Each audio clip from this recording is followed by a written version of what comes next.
Hey there, it's Sam. I'm down here on Fisherman's Wharf,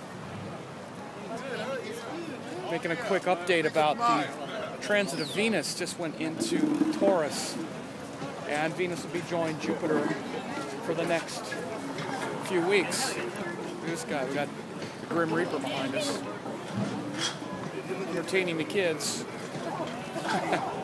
Fisherman's Wharf is always a bit of a trip. So Jupiter, Venus, and Taurus for the next few weeks.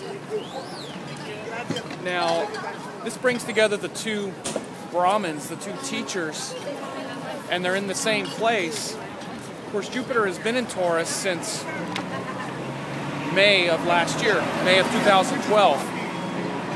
And so we're used to that energy. And it's been a time when we've been really challenged and compelled to put our teachings into some kind of tangible, workable form. There's the famous Fisherman's Wharf sign. So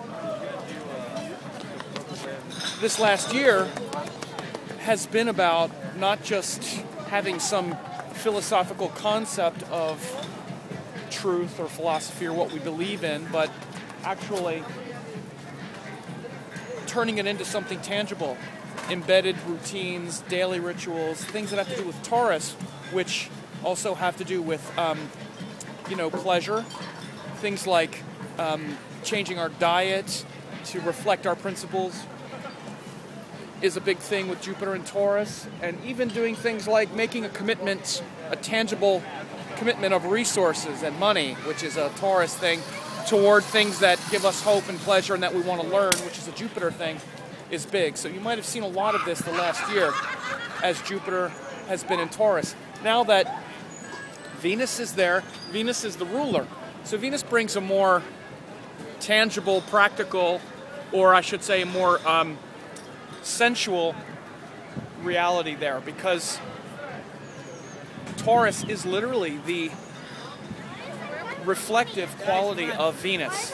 This is really how you need to understand astrology, especially the astrology signs. They are the nature of the planets.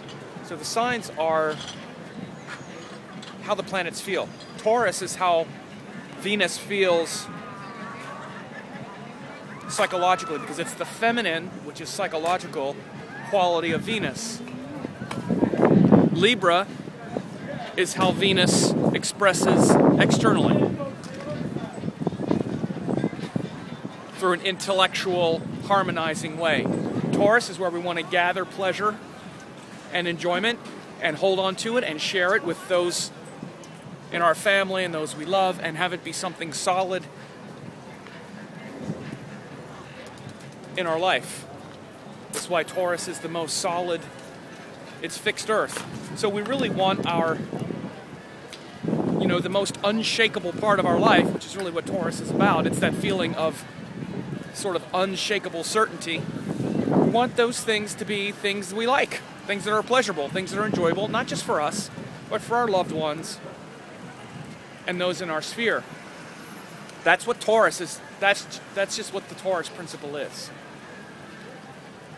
This is why Jupiter in Taurus brings the energy of Jupiter, which is about our philosophies, principles, teachings, and brings them into that part of our life where we actually make a commitment to making those things solid, strong foundations.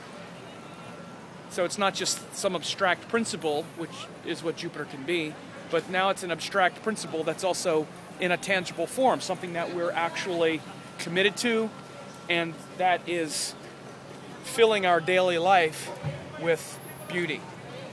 So that's been the promise of Jupiter. Venus there now just reinforces the beauty part of it. Because Jupiter is really not necessarily about worldly beauty, it's about philosophical, abstract beauty, vision, hope, optimism, not necessarily things like food, which tastes good. Relationships with people on Earth, which we enjoy. These are Venus qualities. Venus is about food tasting good. Wanting to share food with our family, right?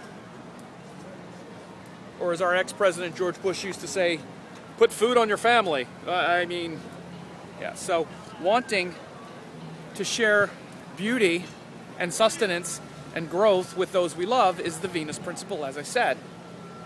So Venus returning to Taurus for the next several weeks is going to bring these two energies together, and it's really powerful because Jupiter is about to leave Taurus and about to go into Gemini, which is more intellectual. I'll talk more about that as we get closer. But for the next few weeks, we can really feel these two teachers, these two Brahmins, organizing our life and bringing together the abstract and philosophical and optimistic, which is Jupiter, with the practical, the tangible, the real, the beautiful, worldly beautiful. Jupiter is like the beauty of God, right? Venus is the beauty of, like, this car, perhaps, or other people, or forms. And eventually, this is why Venus is exalted in Jupiter's sign, because eventually we want to find that happiness and that pleasure in everything, or in something mystical. That's why Venus is exalted in Pisces, which is sort of that happiness for no reason thing. But Venus is the energy that makes us want happiness. And in Taurus, we want to find some of that happiness and bring it to us and hold on to it and share it and build it out and build a life and a structure of beauty and joy. So, Jupiter, Venus, and Taurus the next couple weeks. Good time for you to really ponder what is beauty. Ponder what is sensuality. What gives you sensual pleasure? And is that at odds with your philosophical purpose? Many times there's a struggle between Venus and Jupiter energy, especially if we're in a romantic relationship, let's say, where we don't share the same values as our partner.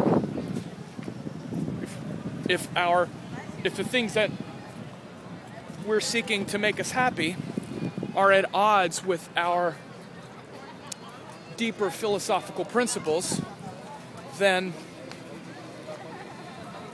there's a struggle, and this is the Venus-Jupiter struggle. Many times we might love someone and be attracted to them, but we're just not in the same mindset. Like, let's say we have a different religion or a different belief system, different value system. This will show up and create problems with the Jupiter part of us. There's Alcatraz. Sharing some beauty with you too.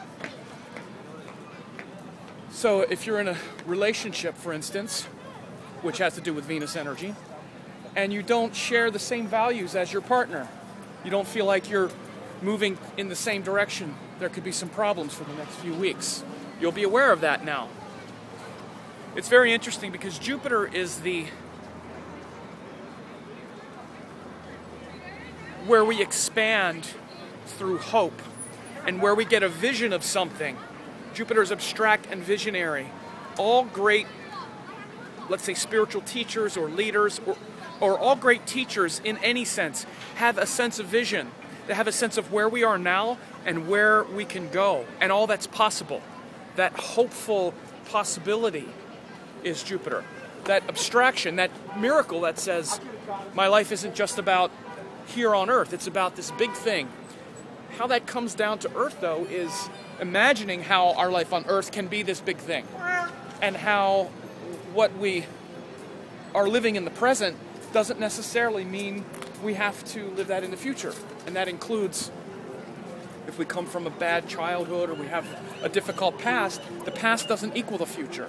And Jupiter's the part of us that realizes that. And how do we flip that paradigm? Well, we get good teachings. We get a good philosophy. We have some philosophy and some principle that allows us to envision a future that's different than the present. That whole thing is Jupiter. And yet Venus comes after Jupiter in the planetary order because we have to bring that down to Earth in a practical way and connect that with people. Jupiter can be too abstract. Venus can be too material. So this stress between these two planets are going to be big for the next few weeks.